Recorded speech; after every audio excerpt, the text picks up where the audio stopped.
নমস্কার বন্ধুরা, রিম্পির kitchen with village ফুডে তোমাদের সবাইকেই স্বাগত। আজকে আমি বেগুন দিয়ে বতুয়া শাকের একটি রেসিপি করব। তো বতুয়া শাক নিয়েছি আমি এখানে ভালো করে, তারপর আমি নিয়েছি বেগুন আর একটু আতপ চাল নিয়েছি, তার সঙ্গে একটু আদা, আর এখানে ফোড়নের জন্য আমি নিয়েছি কাঁচা লঙ্কা আর কালো জিরে, এটা ফোড়নের জন্য। তো কড়াই বসিয়ে দিয়েছি, দিয়ে দিচ্ছি তেলটা গরম হয়ে গেলে তারপর আমি প্রথমেই বেগুনগুলোকে খুব সুন্দর করে ভেজে নিব।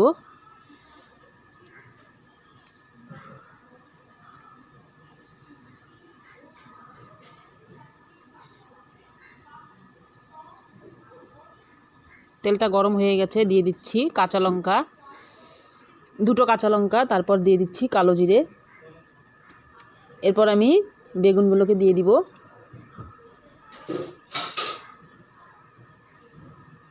তো দিয়ে দিচ্ছি বেগুনগুলো নাড়াচাড়া করে নিয়ে তারপর আমি এতে হলুদ আর লবণ দিয়ে দিব স্বাদ মতো। বেগুনগুলোকে একটু লাল লাল করে ভেজে নিতে হবে। দিয়ে দিচ্ছি লবণ,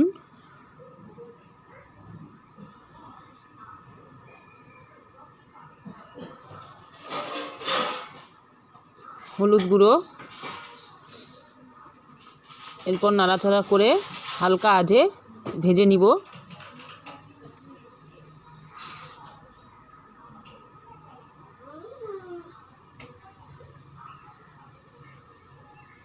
হালকা হালকা করে নাড়াচাড়া করতে হবে যাতে বেগুনগুলো ভেঙে না যায়।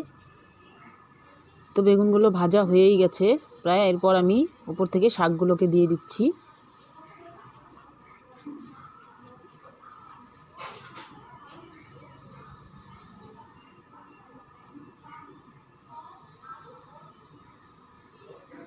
এখন আমি ভালো করে বেগুন আর শাকগুলোকে মিশিয়ে দিব। বেগুনগুলো তো ভাজা হয়ে গেছে, সেই কারণে শাকটা বেশিক্ষণ টাইম লাগবে না ভাজা হতে, খুব অল্প সময়েই হয়ে যাবে।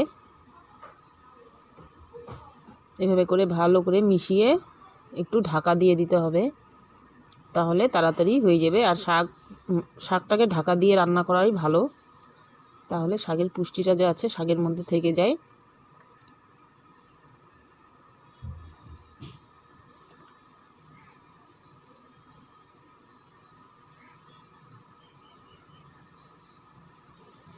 আমি আবার একটু দেখে নিচ্ছি,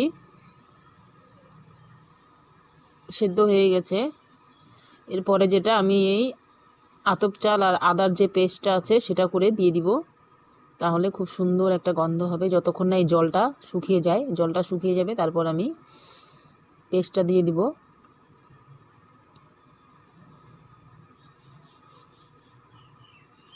দিয়ে দিচ্ছি আতপ চাল আর আদার যে পেস্টটা হয় সেটা।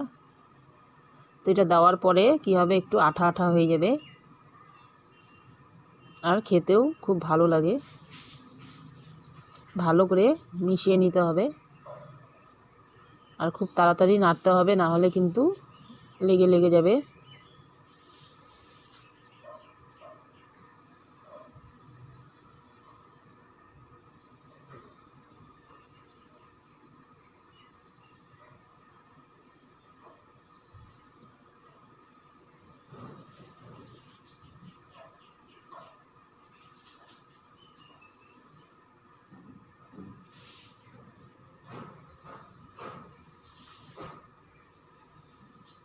তো হয়ে গেছে, আমি নামিয়ে দেব কিছুক্ষণের মধ্যেই।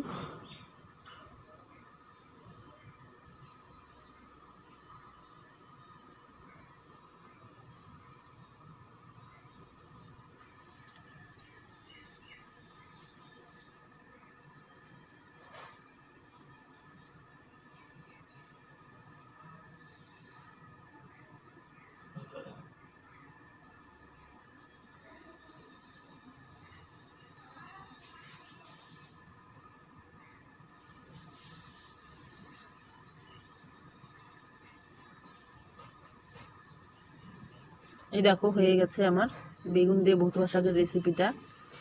কত সুন্দর হয়েছে দেখতে, আর খেতেও নিশ্চয়ই ভালোই হবে। তো তোমরাও বাড়িতে ট্রাই করবে। আজকের আমার এই রেসিপিটা যদি ভালো লেগে থাকে তো আমার চ্যানেলটিকে অবশ্যই